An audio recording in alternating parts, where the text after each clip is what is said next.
না। আমার ভাতিজা কিছু অংশ তিলাওয়াত করে শোনালো। আমি আবু তালিব মনে মনে চিন্তা করলাম, কোন মানুষের বানানো এমন সুন্দর তিলাওয়াত হবে না, কোন মানুষের তৈরি করা এমন সুন্দর বাক্য হবে না। ওরে কুরাইশের মানুষ, আমার ভাতিজা ছোটা না, আমার ভাতিজা মিথ্যুক না, আমার ভাতিজা মিথ্যা বলে না, আমার ভাতিজা মুহাম্মদ যেটা বলে আমি বিশ্বাস করি সত্য বলে। জোরে বলো। কুরাইশের মানুষ তারা বলল, ওগো আবু তালিব, যদি তোমার ভাতিজা এই তিলাওয়াত বন্ধ না করে, আমরা কুরাইশের মানুষেরা, আমরা মক্কাবাসীরা তোমার ভাতিজা মুহাম্মদের উপরে আমরা আঘাত করব, চাবুক মারব, আমরা তাকে কষ্ট দিব, আমরা তার উপর অত্যাচার করব। তখন আবু তালিব বলল, ও কুরাইশের মানুষেরা, তোমরা শোনো শোনো, আমার ভাতিজা মুহাম্মদকে আমি আবু তালিব 8 বছর বয়স থেকে নিয়ে আজ পর্যন্ত দেখভাল করেছি। তার পিঠে যদি আঘাত পড়ে, আমার পিঠে আঘাত পড়া হবে, সে যদি কষ্ট পায়, আমি আবু তালিব আমাকে কষ্ট দেওয়া হবে। ও কুরাইশের মানুষেরা, তোমরা একটু দাঁড়িয়ে যাও, আমার ভাতিজা মুহাম্মদের সঙ্গে আমি আবু তালিব একটু কথা বলবো। আবু তালিব আপনার চললো, যাবার পরে আল্লাহর পয়গম্বরকে ডাক দেয়, ও ভাতিজা মুহাম্মদ, আমি তোমাকে একটা কথা বলি, আজ কুরাইশের মানুষ আমাকেও ইজ্জত করে না, কুরাইশের মানুষেরা আমাকে সম্মান করে না। একটা সময় ছিল এক বাক্যে আবু তালিবকে মানতো, একটা সময় ছিল আমার আব্বা আব্দুল মুতাল্লিবের পরে আমাকে সবাই সরদার বলে মানতো। পবিত্র ঘর কাবার মুতাল্লিব দায়িত্ব আমাকে দেওয়া হয়েছিল, এখন কেউ আমাকে সম্মান করে না, কারণ মুহাম্মাদের কাছ থেকে যারাই আলাদা হয়েছে আমার দুশমন হয়ে দাঁড়িয়ে গিয়েছে। কুরাইশ আমার উপর দুশমনি করে, মক্কাবাসীরা আমার উপর দুশমনি করে।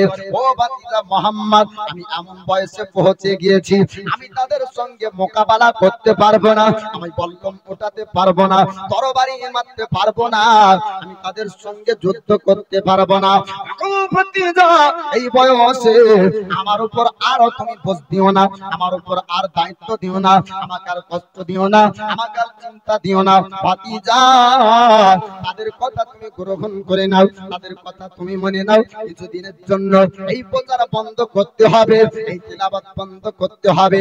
আল্লাহর নবী বললেন, চাচা আপনি চিন্তা করবেন না, চিন্তা করবেন না, আমার আল্লাহ পাক আল্লাহ তাআলা হকের শিক্ষা দেওয়ার জন্য আল্লাহ আমাকে দুনিয়ায় নবী করে পয়গম্বর করে পাঠিয়েছে। আমি পৃথিবীর জমিনে যাব আর মানব জাতিকে হেদায়েত দিব, মানব জাতিকে বোঝাবো, ওয়াহদানিয়াতের প্রচার করব। মানুষকে বোঝানোর জন্য আমার আল্লাহ পাক আমাকে মক্কার জমিনে পাঠিয়েছে। আমি ন্যায়ের প্রচার করব, আমি হকের প্রচার করব, কালিমার প্রচার করব। আপনি আমাকে বারণ করবেন না, আপনি বাধা দিবেন না, এমন কথা দয়ার পয়গম্বর আপনার বললেন।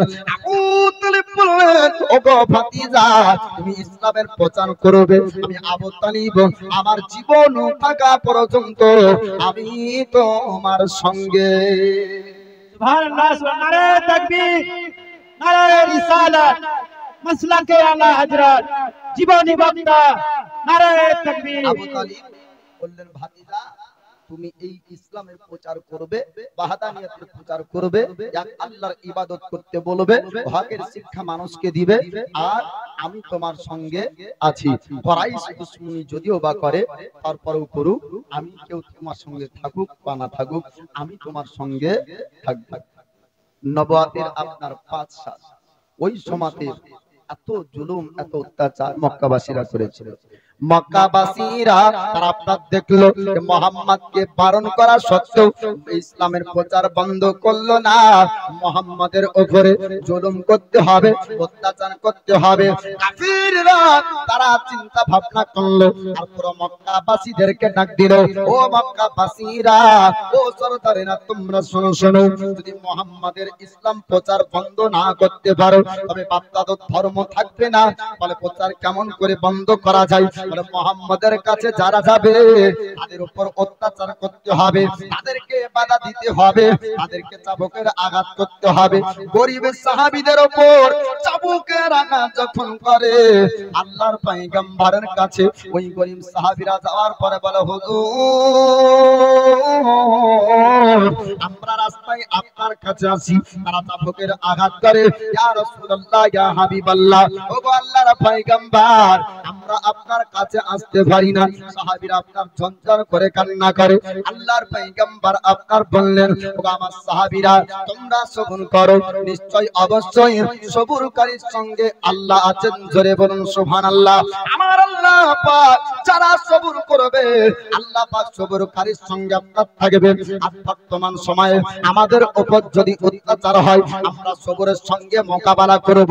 অন্য ব্যক্তিদের বাম আপনার পিস্তল থাকবে, অন্য ব্যক্তিদের তরবারি থাকবে, অন্য ধর্মের ব্যক্তিদের আপনার ছোরা থাকবে, অন্য ধর্মের ব্যক্তিদের হাতে লাঠি থাকবে।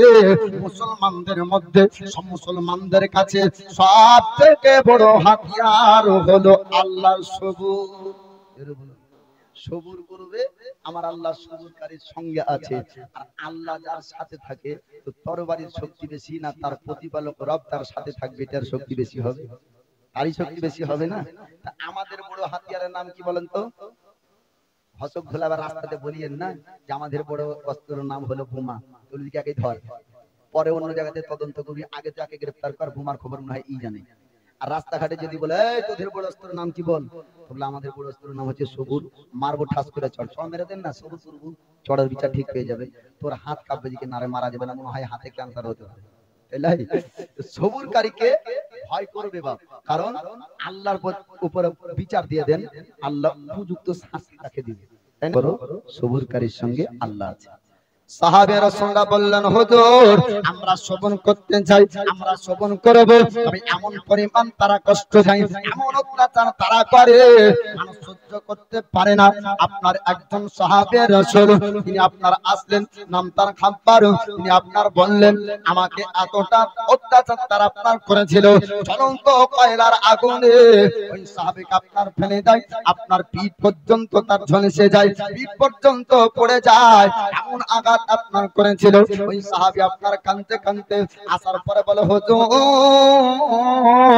আমাকে এতটা কষ্ট দেওয়া হয়েছে, আল্লাহর পয়গম্বর তিনি আপনার বলেছিলেন ওগো আমার সাহাবী তুমি একটু জানিয়ে দাও আমাকে কেমন কষ্ট দেওয়া হয়েছে। তখন ওই ব্যক্তি আপনার বললেন ইয়া রাসূলুল্লাহ, ইয়া হাবিবাল্লাহ, ওগো আল্লাহর পয়গম্বর একটা আগুন জ্বালানো হলো, কয়লার আগুনে আমাকে ফেলে দিল, আর আমার পিঠের তলে কয়লার আগুন জ্বলছিল, একজন ব্যক্তি আমার সিনার উপরে পা চাপালো, হুজুর এতটা চাপ দিয়েছিল আমার তরফ পর্যন্ত করে যায়, আল্লাহর নবীর দুই চোখে পানি ঝরে যায়। আমার রাসূলুল্লাহ বললেন ও আমার সাহাবী তোমরা চিন্তা করো না, এমন জালিমদের জুলুমে তোমাদেরকে আর মক্কায় থাকতে হবে না, আমি রাসূলুল্লাহ আমি তোমাদেরকে বলি একটা জায়গায় তোমরা চলে যাও, ওই জায়গাটা আপনার হলো হাবশা। আল্লাহর পয়গম্বর বললেন যাও যাও হাবশায় তোমরা চলে যাও, আপনার নাজাসী বাদশা আছে, যদিও বা আপনার নাসারা ধর্মের ব্যক্তি, তবুও ওই বাদশার মধ্যে দয়া রহম আছে, তোমাদেরকে জায়গা দিবে, তোমরা ওই জায়গায় চলে যাও। আল্লাহর নবী যখন আপনার বললেন সাহাবী রাসূল 15 জন ব্যক্তি মক্কা ছাড়বেন, 15 জন ব্যক্তি আপনার নবুয়তের 5 বছর পর তিনারা মক্কা থেকে আপনার চলে যাচ্ছেন, হাবশায় তিনারা আপনার থাকবেন। 11 জন ব্যক্তি আপনার পুরুষ, 4 জন মহিলা ব্যক্তি ছিলেন, তার মধ্যে ছিলেন ওসমান গনি, তার মধ্যে মহিলার মধ্যে ছিলেন রাসূলুল্লাহর বেটি আপনার রুকাইয়া, আপনার পুরুষের মধ্যে ছিলেন আব্দুর রহমান বিন আউফ, পুরুষের মধ্যে ছিলেন হযরত জাফর, হযরত আলী শেরে খোদা, মুশকিল কো হায়দার কান্তারের ভাই, তিনারা হাবশায় আপনার চলে যান। নাজাসী বাদশার আপনার কাছে দরবারে থাকে। হাবশাতে যখন মক্কার জমিনের সাহাবীরা মুহাজিরিনরা আপনার গেলেন। তো সেই সময়তে মক্কাবাসীরা, মক্কার কাফেরেরা তারা জানতে পারলো যে মক্কার কিছু মানুষ হাবশাতে গিয়েছে, আর হাবশাতে যাবার পরে ওই জায়গার মানুষ যদি কালমা প্রচার পেয়ে যায়, যদি কালমা পড়ে নেয়, মুসলমান হয়ে যায়, আস্তে আস্তে ওখানকার মানুষ আসবে মক্কার জমিনে, আর মক্কায় মুসলমানদের জামাত বড় হয়ে যাবে, মুসলমানের সংখ্যা বাড়বে। এর জন্য মক্কাবাসী তারা বলল, মক্কার কাফেরেরা তারা বলল ওই ব্যক্তিদেরকে আনতে হবে মক্কার জমিনে, তাদেরকে ওখানে থাকতে দেওয়া যাবে না। যাও যাও, মক্কার সরদারেরা চিঠি আপনার লিখলো, চিঠি লেখার পরে পাঠিয়ে দেয়, কিছু ব্যক্তিদেরকে বলল হাবশাতে চলে যাও। হাবশাতে যাওয়ার পর আপনার ওই বাদশার কাছে চিঠি পৌঁছাবে, আপনাদের তাকে গিয়ে বলবে মক্কার কুরাইশের খানদানের সরদারেরা এই চিঠি লিখেছে যে মক্কার জমিন থেকে পালিয়ে আসা কিছু গোলাম আপনার এই এলাকাতে আছে, আপনাকে সন্ধান করে দিতে হবে। তখন আপনার তারা গেল, যাবার পরে ওই বাদশার কাছে এই চিঠি আপনার পৌঁছালো, আর বলল বাদশা আমাদের মক্কা থেকে আসা কিছু গোলাম পালিয়ে এসেছে, তাদেরকে আপনি একটু ধরে দিবেন, তাদেরকে আমরা নিয়ে যাব। ইতিমধ্যে আপনার সেনাবাহিনীদেরকে খবর বলল, যাও যাও, মক্কা থেকে আসা ব্যক্তিদেরকে আমার দরবারে ধরে নিয়ে আসো। পুরো আপনার এলাকাতে ছড়িয়ে পড়লো। আবসাদের মানুষেরা তারা বলল বাদশার অর্ডার হয়েছে, মক্কা থেকে আসা ব্যক্তিদেরকে ধরতে হবে আর বাদশার কাছে নিয়ে যেতে হবে। বাদশার হুকুম অনুযায়ী, বাদশার অর্ডার অনুযায়ী মক্কা থেকে আসা ব্যক্তিদেরকে ধরে বাদশার কাছে নিয়ে যেতে হবে। মুহাজিরিন সাহাবীদেরকে আপনার ধরা হলো, ধরে রাজপ্রাসাদে আনার পর আপনার ওই মক্কার কাফেরের ব্যক্তিরা তারা বলল, ওগো বাদশা এই ব্যক্তিদেরকে চিনতে পাচ্ছেন, এরা হলো মক্কা থেকে আসা আমাদের পালিয়া আসা গোলাম, আমরা নিয়ে যেতে এসেছি, তবে আপনার প্রশাসন ধারাতে আপনার সেনা বাহিনীর মাধ্যমে মক্কা পর্যন্ত পৌঁছে দেওয়ার ব্যবস্থা করুন। নরম দিলের ব্যক্তি তিনি বলল যে ব্যক্তিদেরকে আমার সেনাবাহিনীরা পৌঁছে দিবে, তবে একটা কথা আমি জানতে চাই, কি এমন অন্যায় করেছো এদের সঙ্গে যে তারা পালিয়ে আসলো মক্কা থেকে? গোলামদের উপরে জুলুম যদি না হয় তবে গোলাম পালিয়ে আসবে না, অত্যাচার যদি না হয় তবে পালিয়ে আসবে না। বাস্তবটা তোমরা একটু বলো। ওই সময়তে আপনার তারা বলল, মক্কাবাসীরা বলল যে আমরা তার উপর অত্যাচার করিনি, এমনি গোলাম পালিয়ে এসেছে। আপনার সেই সময়তে আল্লাহর নবীর সাহাবী হযরত জাফর বললেন, ও বাদশা তাদের কথা আপনি শুনলেন, আমাদের কথা কি শুনবেন না? আর বাদশা বলল, কেন শুনবো না, একটু জানিয়ে দাও। হযরত জাফর ওই সময়তে বলতে শুরু করলেন, আমরা মক্কা থেকে আসা কোনো গোলাম না, আমরা রাসূলুল্লাহর সাহাবী,